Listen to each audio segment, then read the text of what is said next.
Part 2. Munera pulveris. Related by Christopher Jarvis, M.D. It is one of the drawbacks of medicine as a profession that one is never rid of one's responsibilities. The merchant, the lawyer, the civil servant, each, at the appointed time, locks up his desk, puts on his hat, and goes forth a free man, with an interval of uninterrupted leisure before him. Not so the doctor. Whether at work or at play, awake or asleep, he is the servant of humanity, at the instant disposal of friend or stranger alike, whose need may make the necessary claim. When I agreed to accompany my wife to the spinsters' dance at Rainsford, I imagined that, for that evening at least, I was definitely off duty. And in that belief I continued until the conclusion of the 8th dance. To be quite truthful, I was not sorry when the delusion was shattered. My last partner was a young lady of a slanginess of speech that verged on the inarticulate. Now, it is not easy to exchange ideas in pidgin English, and the conversation of a person to whom all things are either ripping or rotten is apt to lack subtlety. In fact, I was frankly bored, and reflecting on the utility of the humble sandwich as an aid to conversation, I was about to entice my partner to the refreshment room when I felt someone pluck at my sleeve. I turned quickly and looked into the anxious and rather frightened face of my wife. "Miss Halliwell is looking for you," she said. "A lady has been taken ill. Will you come and see what is the matter?" She took my arm, and when I had made my apologies to my partner, she hurried me onto the lawn. "It's a mysterious affair," my wife continued. "The sick lady is a Mrs. Chater, a very wealthy American widow.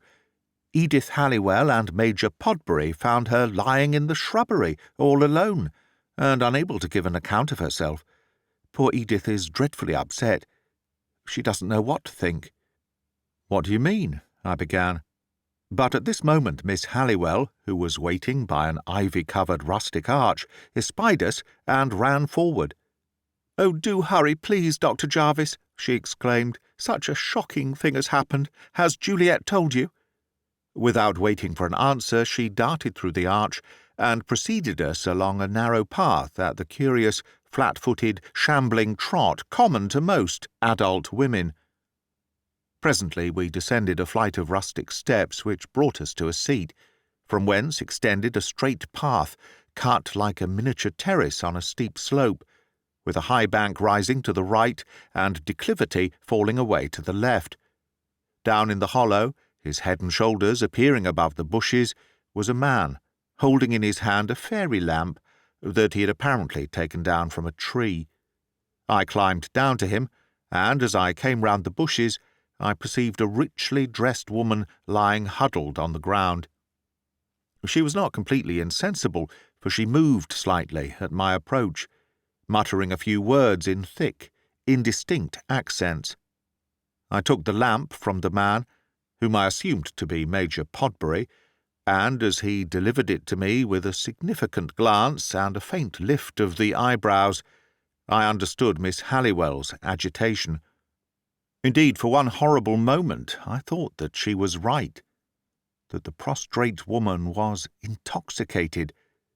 But when I approached nearer, the flickering light of the lamp made visible a square, reddened patch on her face, like the impression of a mustard plaster, covering the nose and mouth.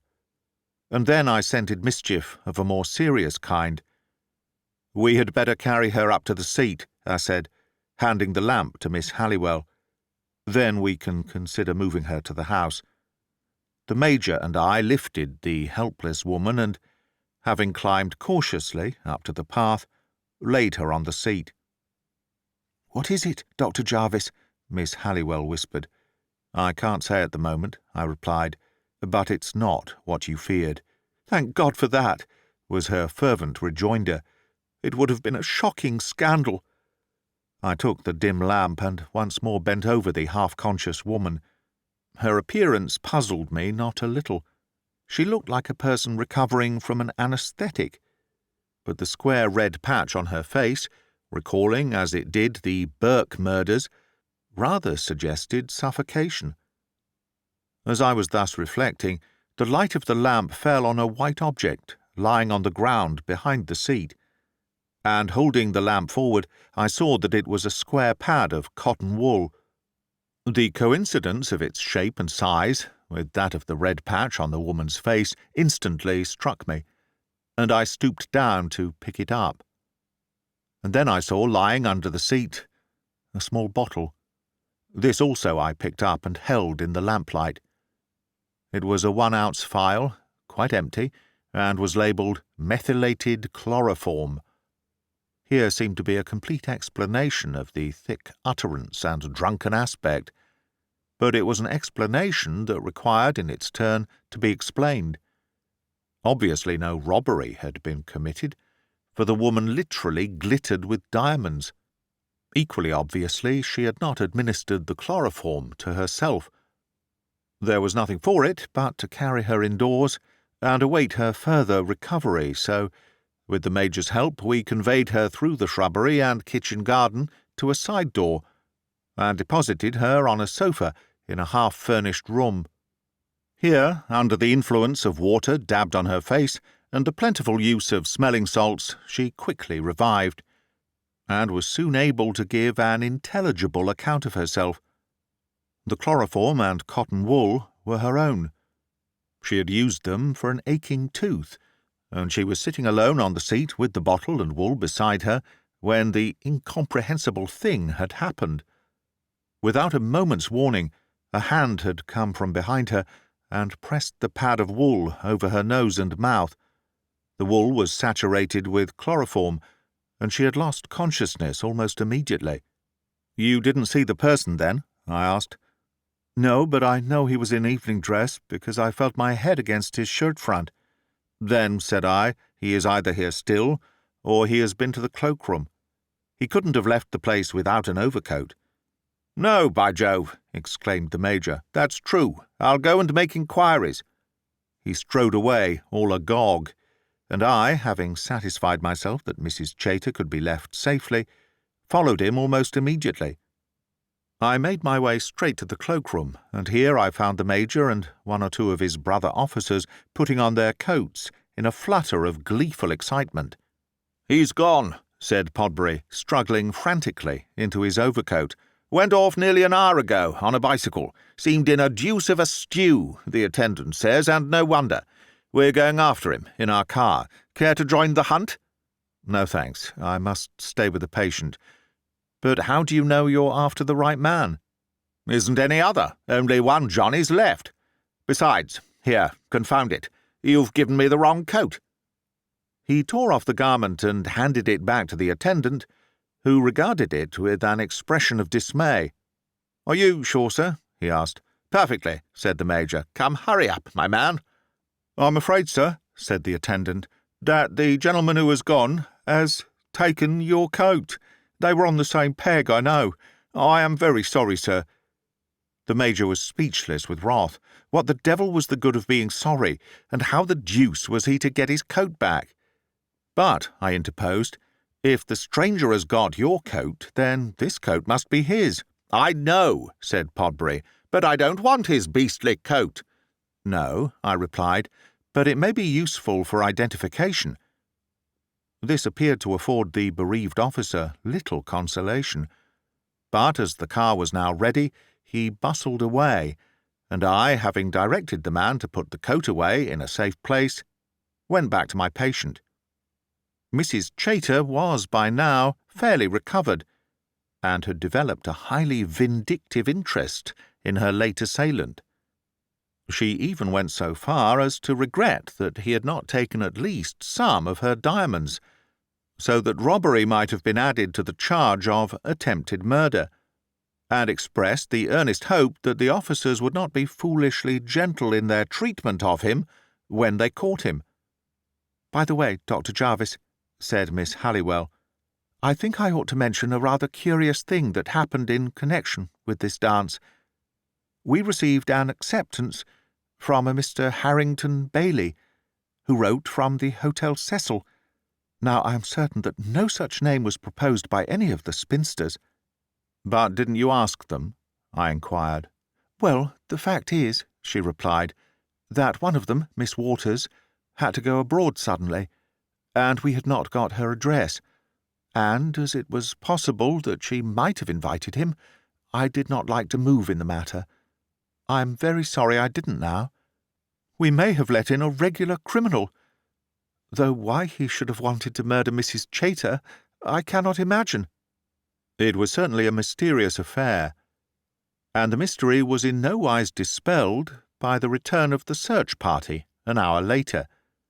It seemed that the bicycle had been tracked for a couple of miles towards London, but then, at the crossroads, the tracks had become hopelessly mixed with the impressions of other machines, and the officers, after cruising about vaguely for a while, had given up the hunt and returned.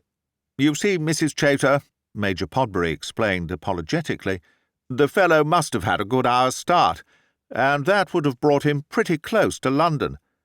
"Do you mean to tell me," exclaimed Mrs. Chater, regarding the Major with hardly concealed contempt, "that villain has got off scot-free?"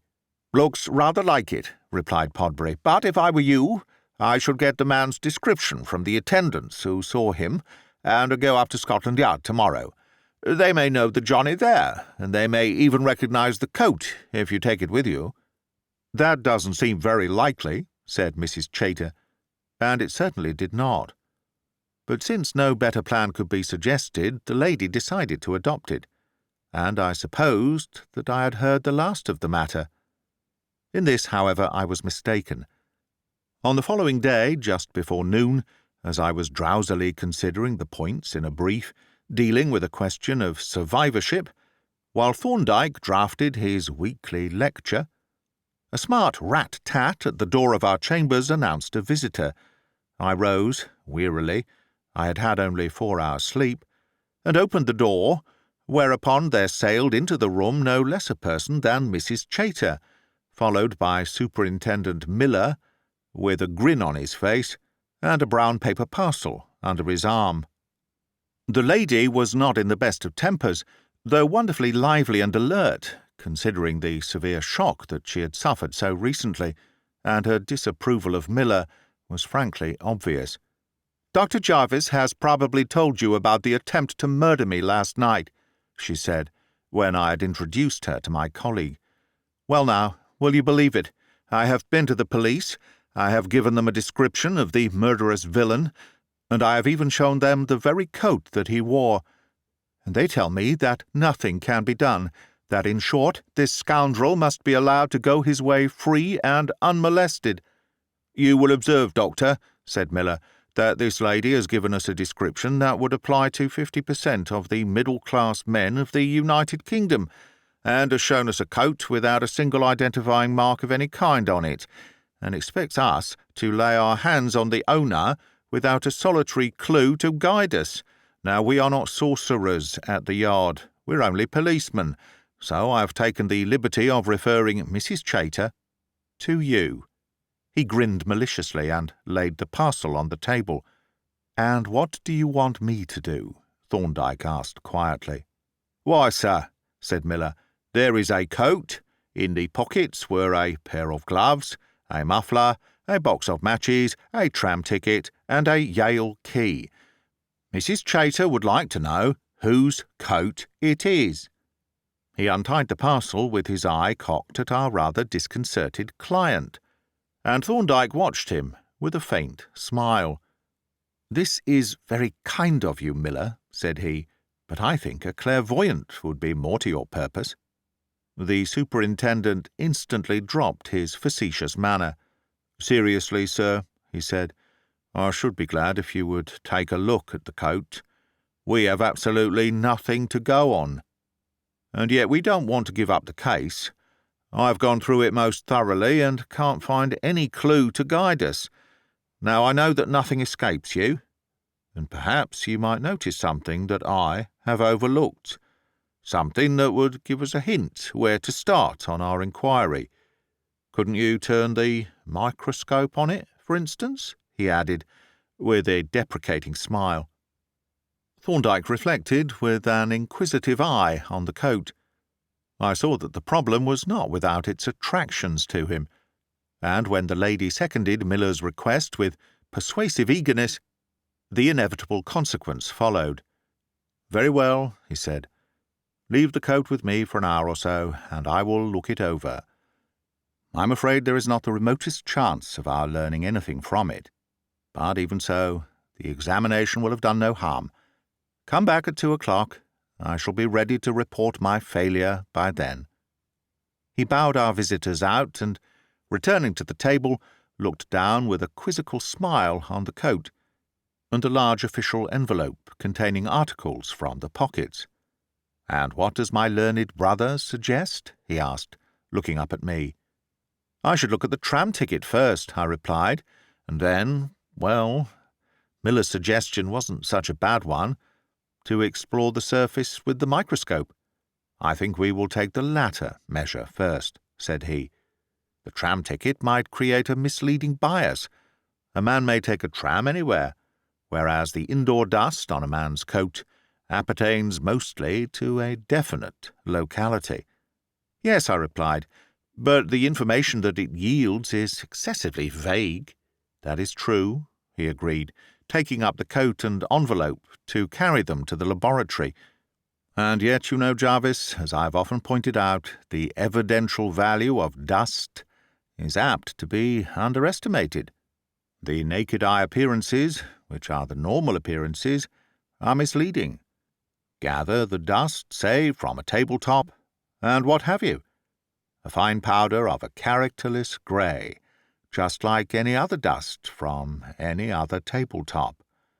But under the microscope this grey powder is resolved into recognizable fragments of definite substances, which fragments may often be traced with certainty to the masses from which they have been detached. But you know all this as well as I do." "I quite appreciate the value of dust as evidence in certain circumstances," I replied. "But surely the information that could be gathered from dust on the coat of an unknown man must be too general to be of any use in tracing the owner." "I'm afraid you are right," said Thorndyke, laying the coat on the laboratory bench. "But we shall soon see, if Polton will let us have his patent dust extractor." The little apparatus to which my colleague referred was the invention of our ingenious laboratory assistant, and resembled in principle the vacuum cleaners used for restoring carpets. It had, however, one special feature. The receiver was made to admit a microscope slide, and on this the dust-laden air was delivered from a jet.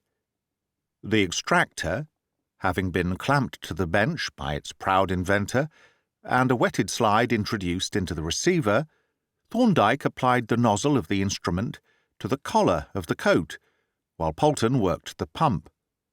The slide was then removed, and, another having been substituted, the nozzle was applied to the right sleeve near the shoulder, and the exhauster again worked by Polton.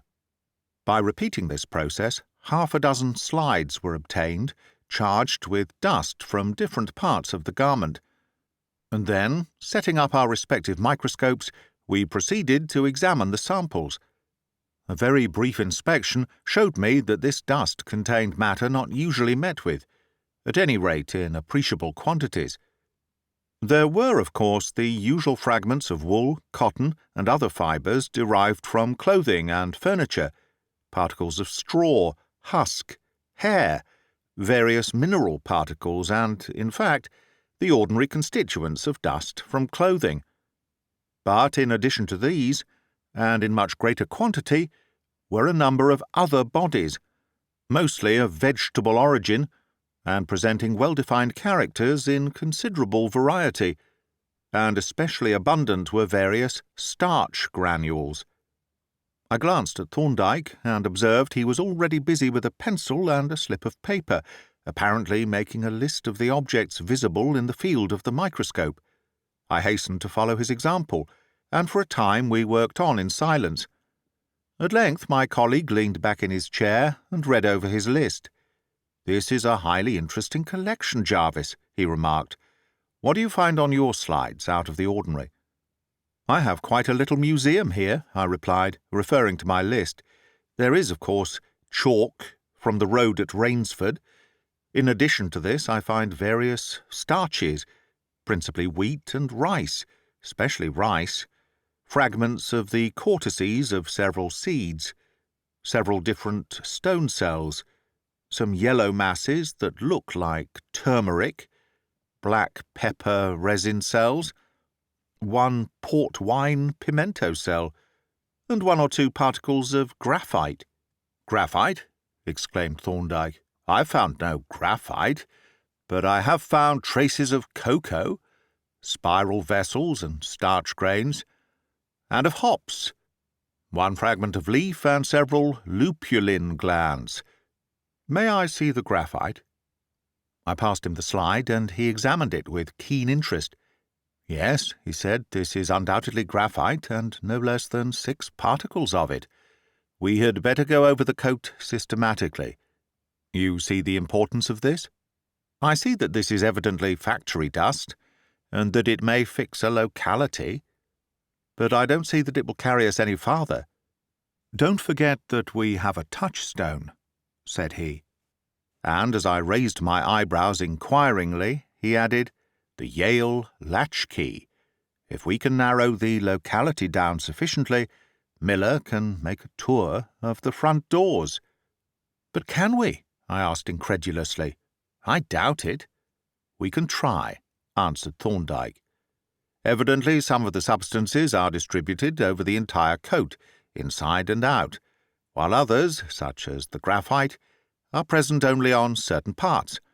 We must locate those parts exactly, and then consider what this special distribution means." He rapidly sketched out on a sheet of paper a rough diagram of the coat, marking each part with a distinctive letter, and then, taking a number of labelled slides, he wrote a single letter on each. The samples of dust taken on the slides could thus be easily referred to the exact spots whence they had been obtained. Once more we set to work with the microscope, making, now and again, an addition to our lists of discoveries, and, at the end of nearly an hour's strenuous search, every slide had been examined, and the lists compared. "The net result of the examination," said Thorndyke, "is this. The entire coat, inside and out, is evenly powdered with the following substances: rice starch in abundance, wheat starch in less abundance, and smaller quantities of the starches of ginger, pimento, and cinnamon, bast fibre of cinnamon, various seed cortices, stone cells of pimento, cinnamon, cassia, and black pepper, with other fragments of similar origin such as resin cells and ginger pigment, not turmeric. In addition, there are, on the right shoulder and sleeve, traces of cocoa and hops, and on the back, below the shoulders, a few fragments of graphite. Those are the data, and now what are the inferences? Remember, this is not mere surface dust, but the accumulation of months, beaten into the cloth by repeated brushing. Dust that nothing but a vacuum apparatus could extract. Evidently, I said, the particles that are all over the coat represent dust that is floating in the air of the place where the coat habitually hangs. The graphite has obviously been picked up from a seat, and the cocoa and hops from some factories that the man passes frequently. Though I don't see why they are on the right side only. That is a question of time, said Thorndyke, and incidentally throws some light on our friend's habits. Going from home, he passes the factories on his right. Returning home, he passes them on his left. But they have then stopped work. However, the first group of substances is the more important, as they indicate the locality of his dwelling, for he is clearly not a workman or factory employee. Now, rice starch, wheat starch, and a group of substances collectively designated spices suggest a rice mill, a flour mill, and a spice factory. Polton, may I trouble you for the post office directory? He turned over the leaves of the trades section and resumed. I see there are 4 rice mills in London. of which the largest is Carbots, at Dockhead. Let us look at the spice factories. He again turned over the leaves and read down the list of names. There are 6 spice grinders in London, said he. One of them, Thomas Williams & Co., is at Dockhead. None of the others is near any rice mill. The next question is as to the flour mill. Let us see. Here are the names of several flour millers, but none of them is near either a rice mill or a spice grinder. With one exception, Seth Taylor's, St. Saviour's Flour Mills, Dockhead. This is really becoming interesting, said I. It has become interesting, Thorndyke retorted. You observe that at Dockhead we find the peculiar combination of factories necessary to produce the composite dust in which this coat has hung, and the directory shows us that this particular combination exists nowhere else in London. Then the graphite, the cocoa, and the hops tend to confirm the other suggestions. They all appertain to industries of the locality. The trams which pass Dockhead also, to my knowledge, pass at no great distance from the blacklead works of Pierce Duff & Co. in Rewell Road, and will probably collect a few particles of black lead on the seats in certain states of the wind. I see, too, that there is a cocoa factory, Payne's, in Goat Street, Horsley Down, which lies to the right of the tram line going west, and I have noticed several hop warehouses on the right side of Southwark Street, going west. But these are mere suggestions. The really important data are the rice and flour mills and the spice grinders, which seem to point, unmistakably, to Dockhead. Are there any private houses at Dockhead? I asked. We must look up the street list, he replied. The Yale latchkey rather suggests a flat, and a flat with a single occupant, and the probable habits of our absent friend offer a similar suggestion. He ran his eye down the list, and presently turned to me with his finger on the page. If the facts that we have elicited, the singular series of agreements with the required conditions, are only a string of coincidences, here is another. On the south side of Dockhead, actually next door to the spice grinders and opposite to Carbots' rice mills, is a block of workmen's flats, Hanover buildings. They fulfil the conditions exactly. A coat hung in a room in those flats with the windows open, as they would probably be at this time of year, would be exposed to the air containing a composite dust of precisely the character of that which we have found. Of course, the same conditions obtain in other dwellings in this part of Dockhead, but the probability is in favour of the buildings, and that is all we can say. It is no certainty. There may be some radical fallacy in our reasoning, but on the face of it, the chances are 1,000 to 1 that the door that key will open is in some part of Dockhead, and most probably in Hanover buildings. We must leave the verification to Miller. Wouldn't it be as well to look at the tram ticket? I asked. Dear me, he exclaimed. I had forgotten the ticket. Yes, by all means. He opened the envelope and, turning its contents out on the bench, picked up the dingy slip of paper. After a glance at it, he handed it to me. It was punched for the journey from Tooley Street to Dockhead. Another coincidence, he remarked. And by yet another, I think I hear Miller knocking at our door. It was the superintendent, and, as we let him into the room, the hum of a motor car entering from Tudor Street announced the arrival of Mrs. Chater. We waited for her at the open door, and as she entered, she held out her hands impulsively. "Say now, Dr. Thorndyke," she exclaimed, "have you gotten something to tell us?" "I have a suggestion to make," replied Thorndyke. "I think that if the superintendent will take this key to Hanover Buildings, Dockhead, Bermondsey, he may possibly find a door that it will fit." "The deuce!" exclaimed Miller. "I beg your pardon, madam, but I thought I had gone through that coat pretty completely. What was it that I had overlooked, sir? Was there a letter hidden in it, after all?" "You overlooked the dust on it, Miller. That is all," said Thorndyke. "Dust!" exclaimed the detective, staring round-eyed at my colleague. Then he chuckled softly. "Well," said he, "as I said before, I'm not a sorcerer. I'm only a policeman." He picked up the key and asked, "Are you coming to see the end of it, sir?" "Of course he's coming," said Mrs. Chater, "and Dr. Jarvis too, to identify the man. Now that we have gotten the villain, we must leave him no loophole for escape." Thorndyke smiled dryly. "We will come if you wish it, Mrs. Chater," he said, "but you mustn't look upon our quest as a certainty. We may have made an entire miscalculation, and I am in fact rather curious to see if the result works out correctly. But even if we run the man to earth, I don't see that you have much evidence against him.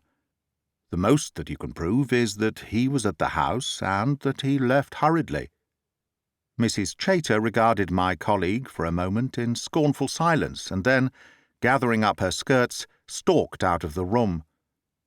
If there is one thing that the average woman detests more than another, it is an entirely reasonable man. The big car whirled us rapidly over Blackfriars Bridge into the region of the Borough, whence we presently turned down Tooley Street towards Bermondsey.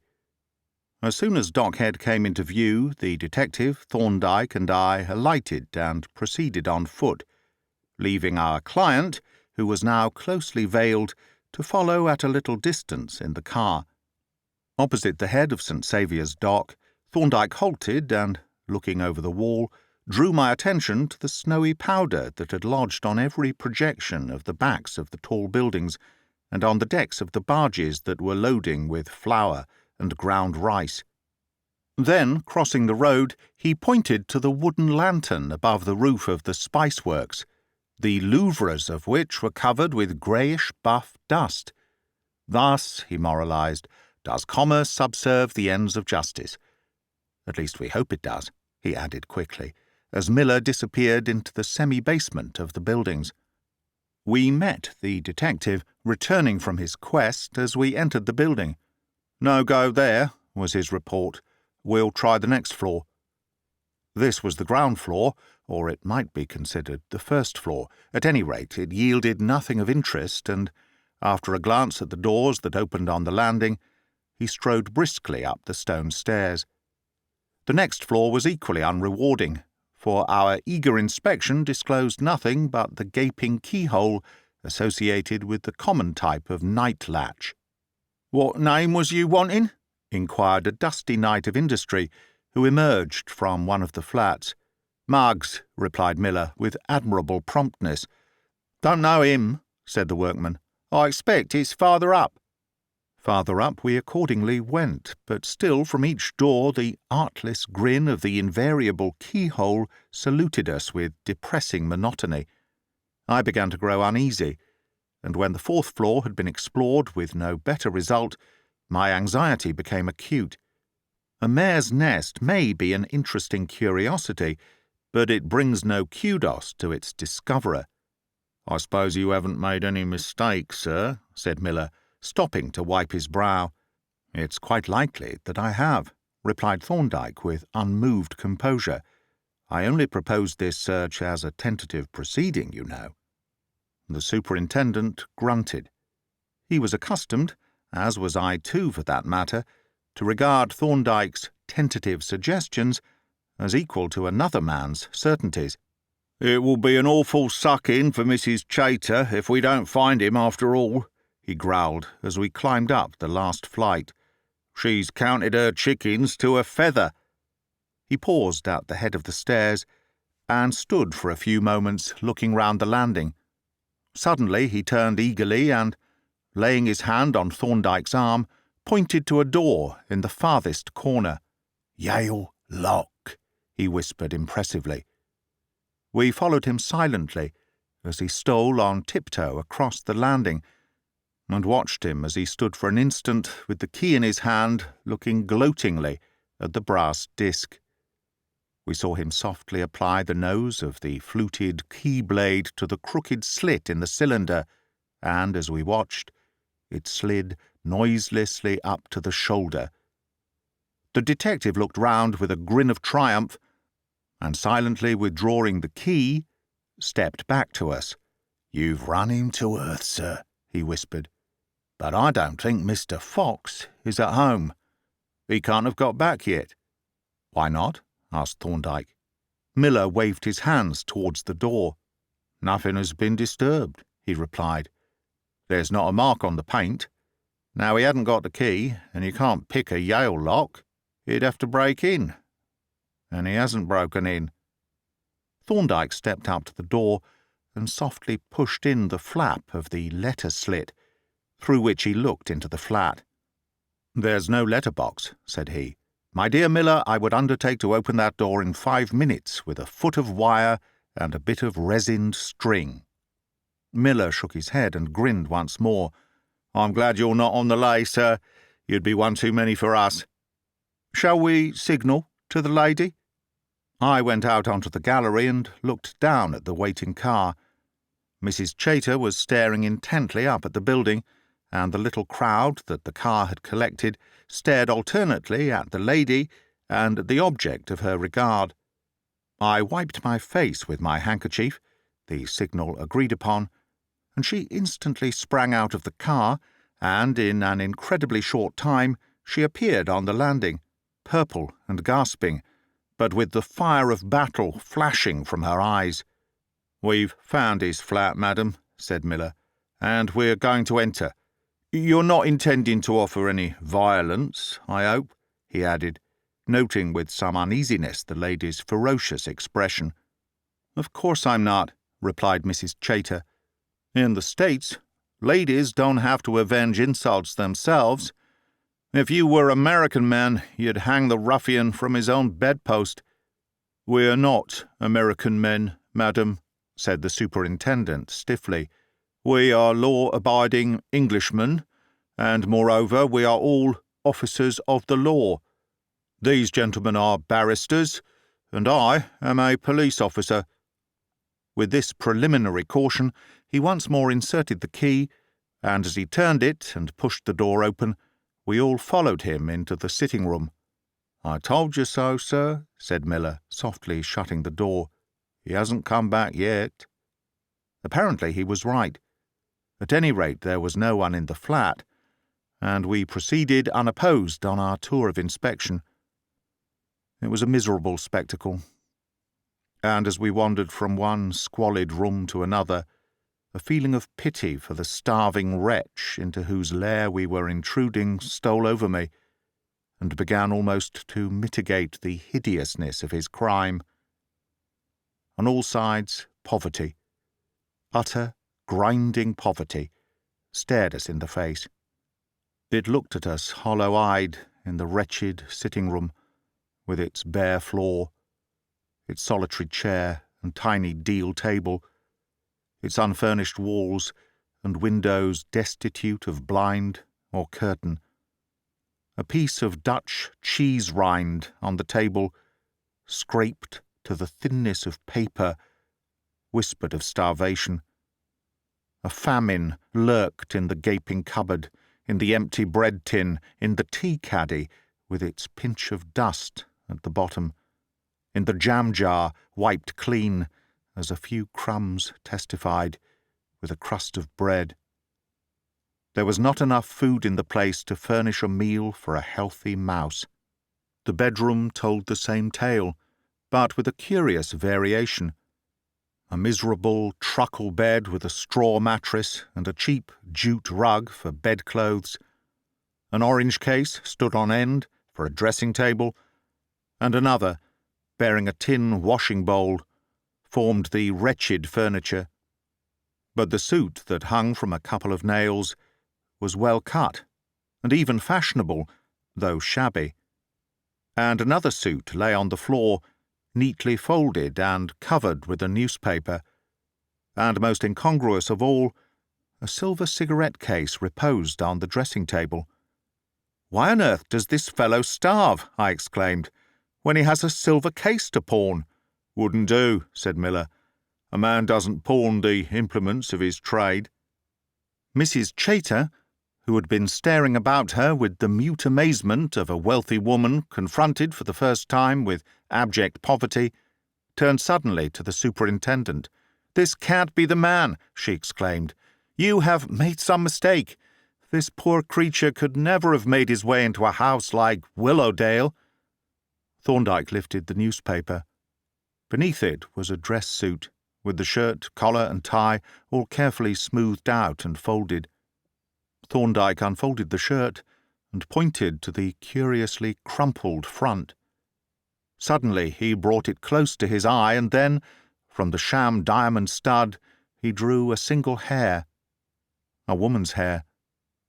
"That is rather significant," said he, holding it up between his finger and thumb, and Mrs. Chater evidently thought so too, for the pity and compunction suddenly faded from her face, and once more her eyes flashed with vindictive fire. "I wish he would come," she exclaimed viciously. "Prison won't be much hardship to him after this, but I want to see him in the dock all the same." "Nah," the detective agreed. "It won't hurt him much to swap this for Portland. Listen." A key was being inserted into the outer door, and as we all stood like statues, a man entered and closed the door after him. He passed the door of the bedroom without seeing us, and with the dragging steps of a weary, dispirited man. Almost immediately we heard him go to the kitchen and draw water into some vessel. Then he went back to the sitting-room. "Come along," said Miller, stepping silently towards the door. We followed closely, and as he threw the door open, we looked in over his shoulder. The man had seated himself at the table, on which now lay a hunk of household bread resting on the paper in which he had brought it, and a tumbler of water. He half rose as the door opened, and, as if petrified, remained staring at Miller with a dreadful expression of terror upon his livid face. At this moment I felt a hand on my arm, and Mrs. Chater brusquely pushed past me into the room, but at the threshold she stopped short, and a singular change crept over the man's ghastly face, a change so remarkable that I looked involuntarily from him to our client. She had turned in a moment deadly pale, and her face had frozen into an expression of incredulous horror. The dramatic silence was broken by the matter-of-fact voice of the detective. "I'm a police officer," said he, "and I arrest you for—" A peal of hysterical laughter from Mrs. Chater interrupted him, and he looked at her in astonishment. "Stop! Stop!" she cried in a shaky voice. "I guess we've made a ridiculous mistake. This isn't the man. This is Captain Rowland, an old friend of mine." "I'm sorry he's a friend of yours," said Miller, "because I shall have to ask you to appear against him." "You can ask what you please," replied Mrs. Chater. "I tell you, he's not the man." The superintendent rubbed his nose and looked hungrily at his quarry. "Do I understand, madam," he asked stiffly, "that you refuse to prosecute?" "Prosecute?" she exclaimed. "Prosecute my friends for offences that I know they have not committed? Certainly I refuse."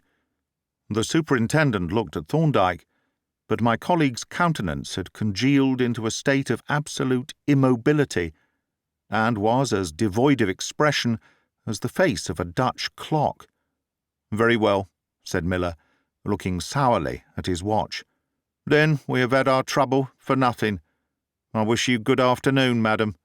"I am sorry I troubled you now," said Mrs. Chater. "I'm sorry you did," was the curt reply, and the superintendent, flinging the key on the table, stalked out of the room. As the outer door slammed, the man sat down with an air of bewilderment, and then suddenly, flinging his arms on the table, he dropped his head on them and burst into a passion of sobbing. It was very embarrassing.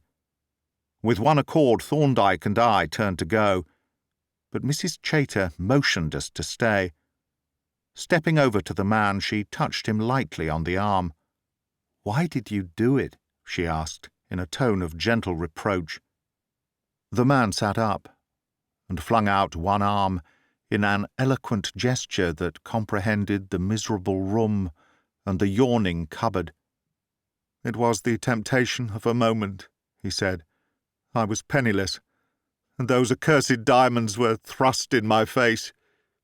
They were mine for the taking. I was mad, I suppose."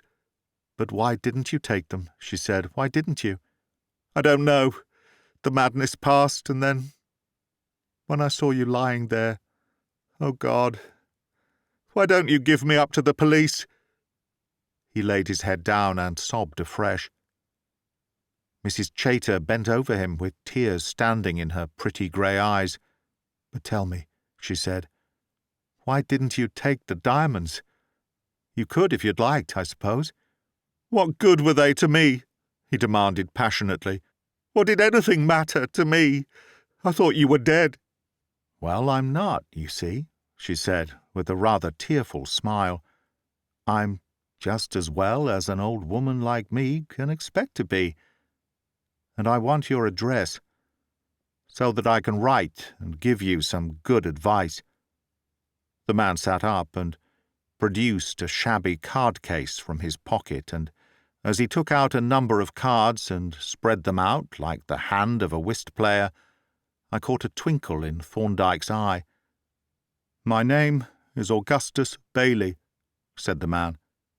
He selected the appropriate card, and, having scribbled his address on it with a stump of lead pencil, relapsed into his former position. "Thank you," said Mrs. Chater, lingering for a moment by the table. "Now we'll go. Goodbye, Mr. Bailey. I shall write tomorrow, and you must attend seriously to the advice of an old friend."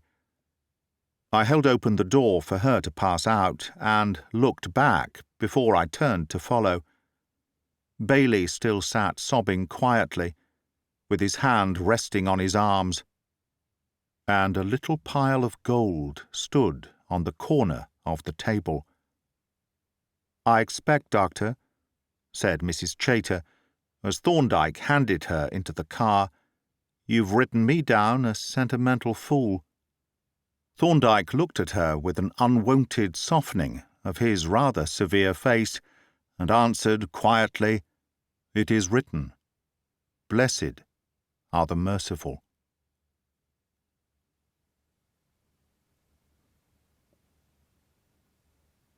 That is the end of Part 2, the final part of A Wastrel's Romance, by R. Austin Freeman.